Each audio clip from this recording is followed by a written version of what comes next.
Hi viewers, welcome to our channel. Present మనతో పాటు దాము బాలాజీ గారు సీనియర్ జర్నలిస్ట్ ఉన్నారు. వారితో ఒకసారి మాట్లాడదాం. నమస్కారం సార్. నో. సార్, ఇరాన్ ఇటు బహ్రెయిన్ పైన కూడా మిసైళ్లతో దాడి చేయడం జరిగింది. అక్కడ ఆయిల్ బావులు అన్నీ కూడా తగలబడిపోతున్నాయి. అందుకు సంబంధించిన వీడియోలు కూడా విపరీతంగా అయితే వైరల్ అవుతున్నాయి. ఈవెన్ రెసిడెన్షియల్ ఏరియాల పైన కూడా దాడి చేస్తున్నట్టుగా చెప్తున్నారు. ఇదే బహ్రెయిన్‌లో ఇండియన్స్ దాదాపు 3.5 లక్షల మంది ఉన్నారని కూడా రిపోర్ట్స్ అయితే కొన్ని వస్తున్నాయి సార్. మరి బహ్రెయిన్‌లో ప్రెజెంట్ కండిషన్ ఏ విధంగా ఉంది? మరి ఇండియన్స్ పరిస్థితి ఏ విధంగా ఉంది? దీనికి సంబంధించి ఎటువంటి ఇన్ఫర్మేషన్ ఉంది సార్?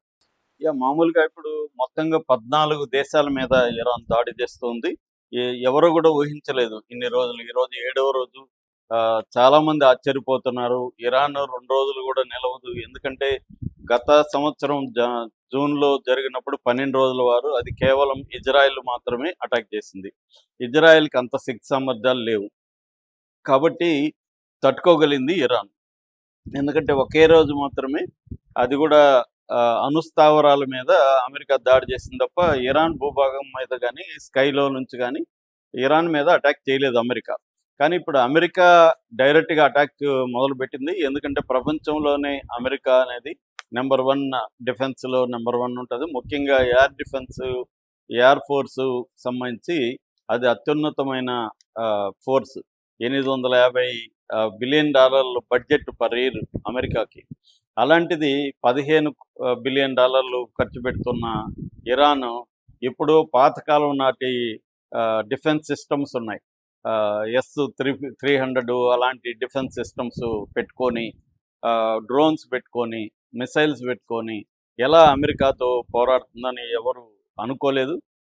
అమెరికాతో పోరాడమే కాదు, గల్ఫ్ దేశాల్లో ఉన్న అమెరికన్ బేసెస్ అంతా కూడా ధ్వంసం చేసింది. $1 ట్రిలియన్ ఖర్చు పెట్టి 19 బేసుల్ని అమెరికా ఏర్పాటు చేస్తే ప్రధానమైన బేసులంతా కూడా జస్ట్ డ్రోన్స్ అండ్ మిసైల్స్తోనే అటాక్ చేసి వాటినంతా కూడా ధ్వంసం చేయగలిగిందంటే చాలా ఆశ్చర్యకరంగా ఉందని అందరూ చెప్తున్నారు. ఈ నేపథ్యంలో ఇరాన్ ఏం చేస్తుందంటే, అదేదో కృష్ణశాస్త్రి కవిత ఉంది, నా కృష్ణశాస్త్రి బాధ ప్రపంచ బాధ అని శ్రీశ్రీ అంటాడు. అలాగా చలం అంటాడు. అలాగా ఈ ఇరాన్ నా బాధ ప్రపంచం బాధగా మారుస్తాను అని చెప్పి ఏం చేసిందంటే మొత్తం ఆయిల్ రిఫైనరీస్ మీద దాడులు చేయడం, అట్లాగే ఇన్ఫ్రాస్ట్రక్చర్స్ మీద దాడులు చేయడం గల్ఫ్ కంట్రీస్లో. దానికి ఇరాన్ చెప్పే లాజిక్ ఏంటంటే, మా దేశం మీద దాడి చేసి మా ప్రెసిడెంట్ని, మా నాయకుల్ని 50 మందిని, మా స్కూల్ చిల్డ్రన్ని 125 మందిని, ఇలాగంతా ఇప్పటి వరకు 1500 మంది వరకు చంపింది. సో మేము ఇలాగ చంపినప్పుడు మేమెందుకు గమ్మున ఉండాలి? మేము డిఫెన్స్ చేసుకునే హక్కు మాకుంది. అట్లాగే మీ దేశంలో మీద మేమెందుకు చేస్తున్నాం అంటే, మీరు షెల్టర్ ఇస్తున్నారు, మీరు బేసులు ఏర్పాటు చేస్తున్నారు, మీ దేశ భూభాగం నుంచే మమ్మల్ని అటాక్ చేస్తున్నారు. కాబట్టి మీరేమీ అమాయకులు కాదు, మీకు తెలుసు కదా. కాబట్టి మీరు ఎందుకు అడ్డుకోలేదు? కాబట్టి మీరు కూడా భరించండి అని చెప్పి, అలాగే ప్రపంచం అంతా కూడా దీనివల్ల సఫర్ అవ్వాలి అన్న యాంగిల్లో వాళ్ళు ఏం చేస్తున్నారంటే, ముఖ్యంగా ఆయిల్ని అటాక్ చేయడం, ఆయిల్ రిఫైనరీస్ని, అట్లాగే ఈ హార్మూజ్ జలసంధిని క్లోజ్ చేయడం. దీనివల్ల ఇండియా, చైనా, యూరప్, అమెరికా అందరూ కూడా సఫర్ అయ్యే పరిస్థితి తీసుకురావడం. అట్లాగే ఇప్పటి వరకు సేఫ్ హెవెన్స్గా ఉంటున్న ఈ యూఏఈ కావచ్చు, సౌదీ అరేబియా కావచ్చు, ఖతార్ కావచ్చు, బహ్రెయిన్ కావచ్చు, ఈ ఒమన్ కావచ్చు, ఈ దేశాలంతా అటాక్ చేయడం ద్వారా ఒక ప్రపంచాన్ని ఒక కల్లోలమైన స్థితికి ఇరాన్ తీసుకెళ్లడం అనేది టార్గెట్. ఆ టార్గెట్లో చాలా వరకు సక్సెస్ అయిందని చెప్పొచ్చు. ఇరాన్కి కూడా పెద్ద నష్టాలు జరిగాయి. నిన్న కూడా ఇజ్రాయెల్ అండ్ అమెరికా కలిసి చాలా తీవ్రమైన దాడులు టెహ్రాన్ మీద చేశారు. At the same time Iran కూడా తగ్గట్లేదు. నిన్న కూడా టెల్ అవీవ్ మీద కూడా ఇజ్రాయెల్లో రాత్రంతా దాడులు చేస్తూనే ఉంది. ఇరాన్ బాంబులు పడుతున్నాయి. ఈ నేపథ్యంలో బహ్రెయిన్ మీద ఇరాన్ అటాక్ చేసింది. కొత్తగా బహ్రెయిన్ ఆయిల్ రిఫైనరీ మీద అటాక్ చేసింది. బ్యాబ్కో ఎనర్జీస్ రిఫైనరీస్ అంటారు, ఇది గవర్నమెంట్ రిఫైనరీ. బహ్రెయిన్ అనేది చాలా చిన్న దేశం, ఏషియాలోనే 3వ చిన్న దేశం. మనకి మామూలుగా మాల్దీవ్స్ నెంబర్ 1, సెకండ్ సింగపూరు చిన్న దేశాల్లో, థర్డ్ వచ్చి బహ్రెయిన్ అనమాట. దీన్ని ఆర్కిపిలాగో అంటారు, అంటే ఐలాండ్ గ్రూప్స్ అనమాట. ఇది మొత్తం అనేక ఐలాండ్లు, మాల్దీవ్స్ లాగే ఐలాండ్స్ అన్ని కలిసిన దేశం ఇది. ఇందులో 33 నేచురల్ ఐలాండ్స్ ఉంటాయి. 50 ఆర్టిఫిషియల్‌గా ఏర్పడిన ఐలాండ్స్ ఉంటాయి. ఈ దేశానికి సంబంధించి చూసుకున్నప్పుడు మొత్తం 16,00,000 పాపులేషన్ తక్కువనమాట. 16,00,000 మాత్రమే ఉంటారు. అందులో 47% బహ్రెయిన్ పాపులేషన్ అయితే 53% ఏషియన్ పాపులేషన్.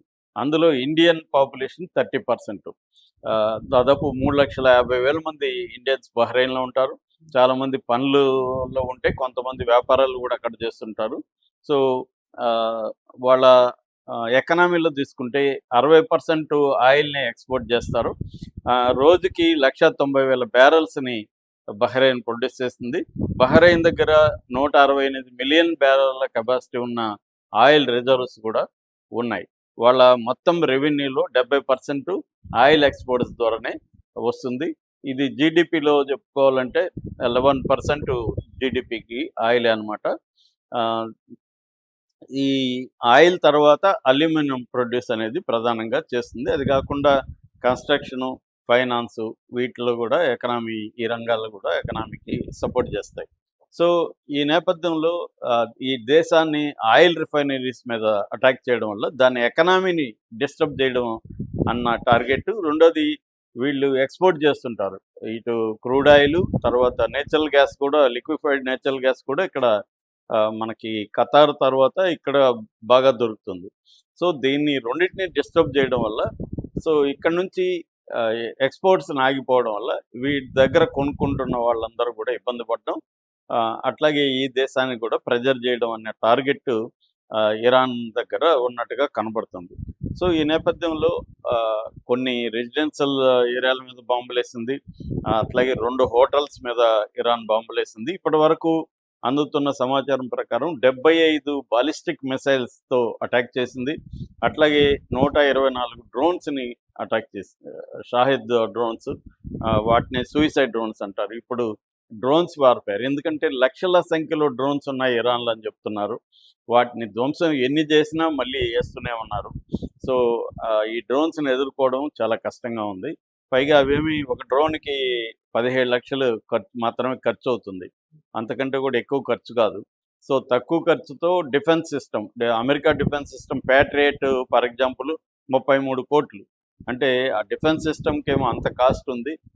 డ్రోన్‌కేమో చాలా తక్కువ ఉంది. ఈ డ్రోన్ వార్‌ఫేర్ వల్ల ఇరాన్ గట్టిగా నిలబడగలుగుతుంది. సో, ఎవరు ఊహించని స్థాయిలో ఇప్పుడు బహ్రెయిన్ మీద చేస్తుంది. బహ్రెయిన్‌లో 3,50,000 మంది మనవాళ్ళున్నారు. ఆల్రెడీ మనోళ్ళు వివిధ గల్ఫ్ కంట్రీస్‌లో చాలా ఇబ్బందులు పడుతున్నారు. మిగతా దేశాలేమో వాళ్ళ ఆహ్, పౌరుల్ని తీసుకెళ్ళిపోయింది. మన దేశం ఇంకా తీసుకెళ్ళడానికైతే ఇంకా ట్రై చేయలేదు. ఆహ్, అయితే మోడీ ఎప్పటికప్పుడు బహ్రెయిన్ ప్రభుత్వంతో కూడా మోడీ ప్రభుత్వం మాట్లాడుతుంది. ఫస్ట్ బహ్రెయిన్‌కెళ్ళిన ఇండియన్ ప్రధానమంత్రి కూడా మోడీనే. 2019లో మోడీ బహ్రెయిన్‌కెళ్ళాడు. కాబట్టి మోడీ ప్రభుత్వానికి గల్ఫ్ కంట్రీస్‌లో చాలా మంచి సంబంధాలున్నాయి. అందువల్ల బహ్రెయిన్ ప్రభుత్వంతో కూడా మాట్లాడుతున్నాడు. ఇండియన్ సిటిజన్‌కి సంబంధించి భద్రతకు సంబంధించి బహ్రెయిన్ ప్రభుత్వం చర్యలు తీసుకోవాలని అంటున్నాడు. బహ్రెయిన్ ప్రభుత్వం కూడా ఇరాన్‌తో కూడా మాట్లాడుతుంది. మీరిలా దాడి చేయడం కరెక్ట్ కాదు. మేము ఆయిల్ రిఫైనరీస్ మూసేస్తాము. మీరు మా ఆయిల్ రిఫైనరీస్ మీద దాడులు చేయకండి అని చెప్తుంది. మరోవైపు అమెరికన్ డిఫెన్స్ సిస్టమ్స్ కూడా వీళ్ళేస్తున్న మిసైల్స్ అండ్ డ్రోన్స్‌ని వాళ్ళు అడ్డుకోవడం అనేది జరుగుతుంది. కానీ డిఫెన్స్ సిస్టమ్స్ ఏవి కూడా 100% ఫుల్ ప్రూఫ్ కాదు. ఒక 10-15% ఫెయిల్ అవుతాయి. అది చాలు ఇరాన్‌కి. ఎందుకంటే వీళ్ళు ఎక్కువ సంఖ్యలో వేయడం వల్ల 10% అంటే ఇప్పుడు 100 ఏస్తే 10 కొడితే కూడా చాలు కదా అక్కడ పోయి. సో, దానివల్ల వచ్చే డిస్ట్రక్షన్ చాలా పెద్దగా ఉంటది. సో, అందువల్ల వీళ్ళ దగ్గర డ్రోన్స్ అవి ఉన్నాయి కాబట్టి నంబర్ ఆఫ్ ఎక్కువేస్తే ఆ 10% చాలు వీళ్ళకి. సో, అది ఇప్పుడు ఇరాన్ స్ట్రాటజీగా ఉంది. ఇప్పుడు బహ్రెయిన్‌లో ఉండే 3,50,000 మంది ఒక రకంగా టెన్షన్‌తో ఉన్నట్టుగా మనకు అర్థమవుతుంది. అయితే మోడీ ప్రభుత్వం ఎప్పటికప్పుడు మన విదేశాంగ శాఖ ఎప్పటికప్పుడు టచ్‌లో ఉంది. మన పౌరులకి అక్కడ ఉన్న పౌరులకి సంబంధించి భద్రతకు సంబంధించి తగిన చర్యలైతే తీసుకునేట్టుగా మనకు కనపడుతుంది.